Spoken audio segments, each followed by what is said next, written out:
ଶନିଦେବଙ୍କର ଦୀର୍ଘ 5 ମାସ ପାଇଁ ବକ୍ରଗମନ ଅଥବା ଓଲଟା ଗତି ତୁଳା ରାଶି ପାଇଁ ସୌଭାଗ୍ୟର ସମୟ ଆରମ୍ଭ ହୋଇଛି କହିଲେ ଅତ୍ୟୁକ୍ତି ହେବ ନାହିଁ। ଗତ ଜୁଲାଇ ମାସ 27 ତାରିଖ ଠାରୁ ଆସନ୍ତା ଡିସେମ୍ବର ମାସ 11 ତାରିଖ ପ୍ରାୟ 5 ମାସ ପର୍ଯ୍ୟନ୍ତ ଶନି ମହାଗ୍ରହ ତୁଳା ରାଶିର ଷଷ୍ଠ ସ୍ଥାନ ମୀନ ରାଶିରେ ବକ୍ରୀ ଭାବରେ ଗୋଚର କରୁଛନ୍ତି। ବକ୍ରୀ ଶନି ମହାଗ୍ରହଙ୍କର ପ୍ରଭାବରୁ ତୁଳା ରାଶି ଜାତ ବ୍ୟକ୍ତି ଏହି ସମୟରେ ଚାକିରି କ୍ଷେତ୍ରରେ ଅଦ୍ଭୁତପୂର୍ବ ସଫଳତା ପାଇପାରିବେ। ପ୍ରମୋସନର ଯୋଗ ରହିଅଛି। ଉପରିସ୍ଥ ଅଧିକାରୀଙ୍କର ଗୁଡ୍ ବୁକ୍ରେ ରହିବେ। ସହକର୍ମୀମାନଙ୍କର ସହଯୋଗ ମିଳିବ। ମନୋନୀତ ଜାଗାରେ ପୋଷ୍ଟିଂ ପାଇବାର ବହୁତ ସମ୍ଭାବନା। ନୂତନ ଚାକିରି ଆଶାୟୀଙ୍କ ପାଇଁ ଏହି ସମୟ ବହୁତ ଅନୁକୂଳ ରହିବ। କର୍ମଲାଭ ହେବାର ପୂର୍ଣ୍ଣ ସମ୍ଭାବନା ଦେଖାଯାଏ। ସେହିପରି ବାଣିଜ୍ୟ ବେପାର କ୍ଷେତ୍ରରେ ରହିଥିବା ତୁଳା ରାଶି ଜାତ ବ୍ୟକ୍ତି ବକ୍ରୀ ଶନି ମହାଗ୍ରହଙ୍କର ପ୍ରଭାବରୁ କର୍ମଠ ରହିବେ। ବ୍ୟବସାୟ କ୍ଷେତ୍ରରେ କଠିନ ପରିଶ୍ରମ କରିବା ସହିତ ମନ ମୁତାବକ ଲାଭ ମଧ୍ୟ ହସ୍ତଗତ ହେବ। ବେପାର କ୍ଷେତ୍ରର ପରିସୀମା ବୃଦ୍ଧି କରିବା ପାଇଁ ଲାଗି ପଡ଼ିବେ। ପବ୍ଲିକ୍ ସେକ୍ଟର ଅଥବା ସାଧାରଣ ଜୀବନରେ ଅଥବା ରାଜନୈତିକ କ୍ଷେତ୍ରରେ ସମ୍ପୃକ୍ତି ରହିଥିଲେ ତୁଳା ରାଶି ଜାତ ବ୍ୟକ୍ତି ଏହି ସମୟରେ ଜନସାଧାରଣଙ୍କ ସହିତ ଯୋଡ଼ି ହୋଇ ରହିବେ। ସାଧାରଣ ଜନତା ତୁଳା ରାଶି ଜାତ ବ୍ୟକ୍ତିଙ୍କ ଉପରେ ଆସ୍ଥା ପ୍ରକଟ କରିବେ ଏବଂ ତା ସଙ୍ଗେ ସଙ୍ଗେ ପ୍ରବଳ ଶତ୍ରୁହନ୍ତା ମଧ୍ୟ ହେବେ। ଆର୍ଥିକ ଦୃଷ୍ଟିକୋଣରୁ ବକ୍ରୀ ଶନି ତୁଳା ରାଶି ପାଇଁ ବଡ଼ ଉଦ୍ଯୋଗକାରକ ଗ୍ରହ ରୂପେ ସାବ୍ୟସ୍ତ ହେବେ।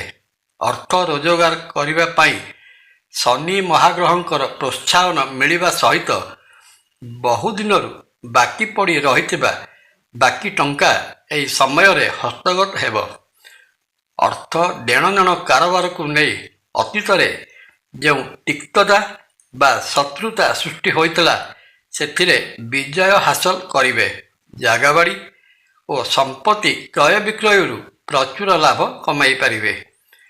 ବିଭିନ୍ନ ଆର୍ଥିକ କ୍ଷେତ୍ର ଅଥବା ପୁଞ୍ଜି ବଜାରରେ ଅର୍ଥ ନିବେଶ କରିବା ପାଇଁ ମନ ବଳାଇବେ, କିନ୍ତୁ ତା ସଙ୍ଗେ ସଙ୍ଗେ ନିଜର ଖର୍ଚ୍ଚ ଉପରେ ମଧ୍ୟ ନିୟନ୍ତ୍ରଣ ରଖିବା ଉଚିତ ହେବ। ପାରିବାରିକ ଦୃଷ୍ଟିକୋଣରୁ ବକ୍ରୀ ଶନିଙ୍କର ଦୃଷ୍ଟି ତୁଳା ରାଶିର ପରିବାର ଭାବ ଉପରେ ରହୁଥିବାରୁ ଏହି ସମୟରେ ତୁଳା ରାଶି ପାଇଁ ପାରିବାରିକ ଅସୁବିଧା ସୃଷ୍ଟି ହୋଇପାରେ।